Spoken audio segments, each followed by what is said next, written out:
As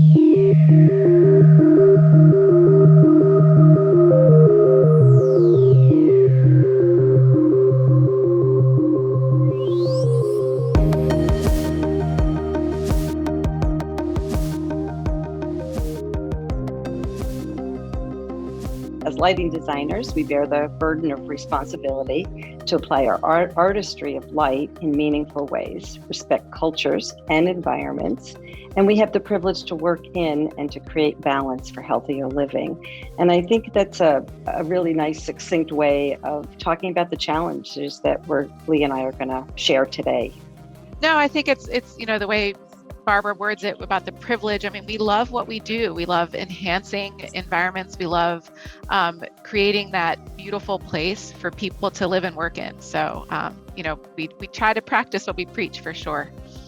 We're balancing that craving for luxury with sustainability on every project. Our clients often have the champagne taste, but the beer pocket, as they say.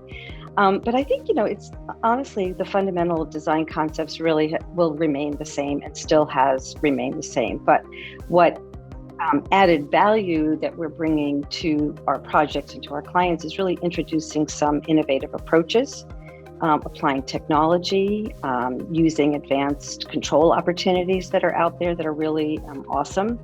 Introducing daylight as just, another layer to enhance the experience of the customer or the client. And clearly, the building has really advanced that narrative, bringing the human-centric lighting focus for every project. So whether people do well building or not, we as lighting designers kind of apply the same practices. And I think a good example of technology is the tunable light. And we see clients, particularly in hospitality and healthcare, really gravitating to the technology that will add some, value to their customers, or clients or patients. And, it has environmental opportunities as well that, we consider all the time. And I think Lee can talk a lot about how the energy codes are in our favor right now, frankly. Yeah, exactly. So even Luxe projects have to meet energy code. And we're seeing that sustainability programs and energy code are now fairly close to each other in terms of stringency and the baseline requirements. So really, when you meet the most recent versions of energy code, it's resulting in an energy efficient building. We have to pay attention to the connected load and the controls, which now include daylight dimming as energy code requirements. We also, in terms of product innovation, there's so many great Luxe manufacturers utilizing the best of LED technology, tiny fixtures and tiny, beautiful light fixtures, or tiny fixtures illuminating very large fixtures. And this also includes replacement lamps, which is really great for decorative fixtures. We can put those in chandeliers and traditional forms that we've seen, but now we have the LED source. LED is obviously great for maintenance in terms of source life. So even those luxurious spaces have electric bills. So we need to be efficient, but we want to be beautiful at the same time. And LED really enables that beautifully. Yeah, I would completely agree that Luxe design has become attainable. Amongst other trends, Millennials and Gen Z have driven the idea of work-life integration. They want it all in every place they go. They want to work whenever and wherever, and this has to be fun and an exciting and, I would say, a luxurious space. This is why we see more attention to the experience of a space, but at the same time considering the task at hand of that space. Another example, we have Instagram moments everywhere. There's Instagram moments or Instagram walls in offices, in the healthcare waiting room, exterior plazas, restaurant bathrooms. I've seen plenty of selfies, or pre-COVID, plenty of selfies, you name it. So it's all about the experience. It's getting people to return and advertise to get here. The moments need to feel special, but they're just so attainable because now everyone's there and experiencing them at the same time. It's not just the special and elite kind of spaces. To Lee's point, the kids under 30, they want more experiential gifts. They don't want stuff. My kids are a good example of it. They're in their 30s, and they are more about, giving than getting in some respects, which I highly admire. But I also see them looking on exchanges for new furniture or used furniture. They're looking for more meaningful objects to buy, rather that have some value and that are environmentally focused. And that's lighting included. I mean, my kids are always asking me, well, what kind of LED should I be getting? And, making sure that they're doing the right thing. They're looking for luxe viewpoint in a completely different way, a little bit maybe with some nostalgia or some solid furniture, solid cars, certainly electric cars. But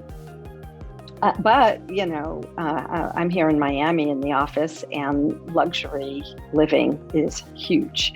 Miami's just one example, but I think it's in a crossroads of incoming wealth from South America and from Europe and now from New York City. The condos that we're involved in, they are offering amenities that are mind-blowing. Dog parks on the roof, don't have to go downstairs. Climbing walls in their community spaces, full-blown collaboration office spaces. And that was pre-COVID. So I think the industry was moving to these more executive suite kind of environments, even in a rental building, which is pretty amazing that developers have that mindset. A lot more amenities like bars and cafes in the lobby of a building. I think hotels, clearly Lee has worked on a couple of those projects where they have focused a lot more on luxury products and branding in a room. So De Beers, Diamonds, or Dom Perignon. We're seeing so much more of that is being brought in because that's what the people want. It's not just luxury anymore. It's part of that experience. Along those lines, even college dorms are pretty luxurious these days compared to what was, back in the day. We don't have a box with bunk beds anymore. We have shared apartments and amenities to boot. And while the students love it, schools know they're selling to the parents. There's still major competition out there, and universities have stepped up their game in this luxury market as well. Our clients have really begun to recognize that good design brings good value. And whether it's an office space or retail or a hotel or a yacht, and lighting has been elevated in that conversation, not just because it's a lighting designer on the project, because owners and clients see that lighting can make a big difference. I think what we're seeing from a product point of view is a lot more unique or customized products. So it's wonderful that we can work with manufacturers that have the tools that we can play with. But this is being sought by the developers. This isn't necessarily coming from the design side, but more from the owner side. I also see they're seeing a lot more value to have light art or light and art combined. So again, that becomes integral to the overall experience. One project type or market sector that comes to mind is healthcare. So hospitals are a business, and they have gravitated to the hospitality as a role model for them. So not just the design, the lighting now, there's better understanding of the psychology, the health benefits of lighting, and then there's amenities in these spaces that are mind-blowing. Another trend that we see are the concierge medical suite. So, again, executives don't have to go too far. They can go in their office building right downstairs to Mount Sinai and be in their own concierge medical suite. So I see that as a big trend, and that's probably the most recent. When I thought about challenges, and for me and projects that I love, but definitely have some hurdles, would be renovations. And the challenge of that old and new and being delicate where you need to, but still paying homage to history. But you need to update, you need to elevate the space. And we've seen this mostly with restaurants or bars that, have a long history, but are ready to kind of move into the, that next century or freshen up even. So it's a very careful surgery, deciding between subtle or bold moves and what enhancements you're going to undertake. But now with lighting, it can tuck behind small spaces. It can be integrated into historic chandeliers, but we can add layers of light in ways that we haven't been able to prior to these great technologies in sources and controls. And any existing entertainment venue right now is just going through a transition due to COVID. They have to up their game. We have to get everybody back. We want things to feel special and experiential and safe. So owners are going to be spending money to get people back. So we're kind of excited for the immediate renovations that might come down the pike as well. Using the term smart lighting is just funny because I think we've always been smart about lighting, but understanding it's now the lighting that's smart, not us. We've always joked in our office that we put the right light in the right place at the right time, and we have a great success. What's really helped tremendously, I think I'm in my fourth technology in my career, is really, AI. IoT. Lee's going to talk a little bit about PoE. So many things have changed, and they have truly added value to the conversation with the client. There still needs some education, so we're working on that aspect of it extensively, and at least at HLB, and I know other lighting designers as well. And then having them understand what that value, what the dollars are, and what the added value in terms of the experience or energy saving, or some of the sustainability aspects of it. I would say the area that I've seen the most application for the smart lighting has been in some of our exterior projects, particularly down here in Miami. One would think because you have all that sun, you could use solar, but that's a technology that's not quite there yet. But all the smart lighting is definitely there, and clients, meaning like cities, the facilities people are seeing great opportunity for them, both for energy control, revenue generation, positive impacts on the environment, being responsible with sky glow, light trespass in people's residential areas, and frankly, safety, better visibility at night. So a couple of examples that we could share would be like Miami River Walk. Just a piece of that is underway, and color light was added to it, so that's fun. It's Miami. But Kasambi, remote controls all through the cell phone. So the bid in that location can pretty much set the light levels and the color light anytime they want. The Underline, another perfect example. That's a 10-mile park that's going underneath the Metro Rail through the city of Miami-Dade actually. And we're going through residential neighborhoods that had no light previously, and now the question is, how do you control that so that we're not being invasive to their nighttime sleep? So we've got a whole control system that will be implemented as part of the smart technology, and we're really excited about that. And that was all planned as part of the standards right from the beginning. So whether the city had the money or time or inclination to implement it, it was part of the foundation package for the standards, and now it's getting applied, which is even better. And another good one is Dallas West End Park, where again, we did adaptive controls.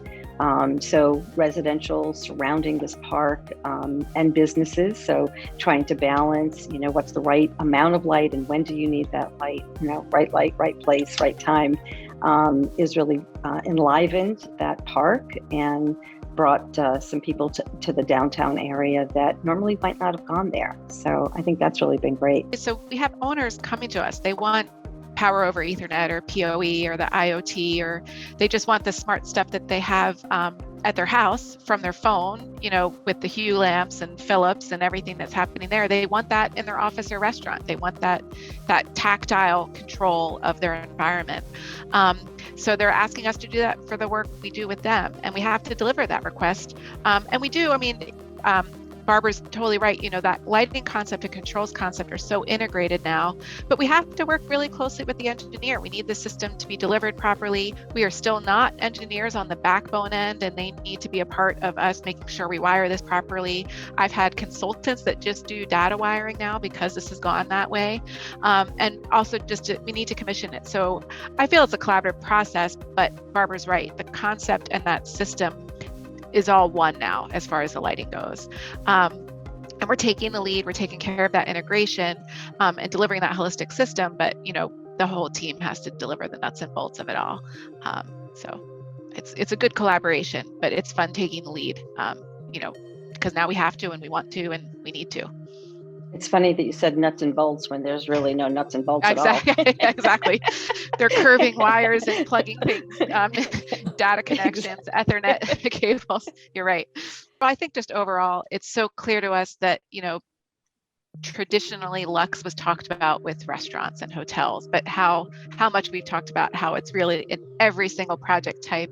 It's that Millennials and Gen Z push and this integration of, we're doing everything everywhere. We're not just celebrating at the restaurant one night. We're celebrating at home. We're celebrating on our roof. We're celebrating with our dog.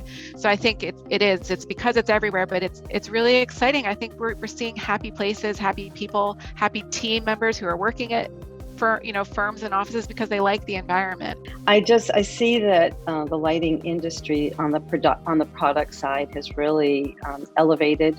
So, again, I think we recognize good design has value, good products have value. We fight for them. We want to make sure that our clients are not buying something that was, maybe lesser quality, wouldn't have the same warranties, the service, because these light fixtures are computers in a sense, and controls are so much more integrated and complicated. You really want to have good manufacturers at the table and there for the duration, and to be there for, not just troubleshooting, but also, 5 years from now, making sure that things can be replaced. I'm excited to see people. I'm excited to collaborate. Selfishly and thankfully, I'm glad it's in New York. I'm local to New York, so I'm glad to be there. I'm psyched to see what's new. It's, we missed last year in person, so to see the new technology that everybody will be showing and what's come out really of now 2 years of research and development will be pretty great to see what everybody has and what they're showing. What we love about LightFair is that, it brings the best and the brightest to the table. It allows architects and interior designers and landscape architects and lighting designers, engineers, everybody to really see what they can do. And I'm hoping that with the 2 years that we've had, sort of a upended world, the manufacturers took advantage of that time to look at their product line and, maybe streamline it to some extent and sort of get to the core of some of the really spectacular products that they have and help promote those. So I'm looking forward to it. I'm pretty much anxious to get there and, get back into some conferences and see the products and see people.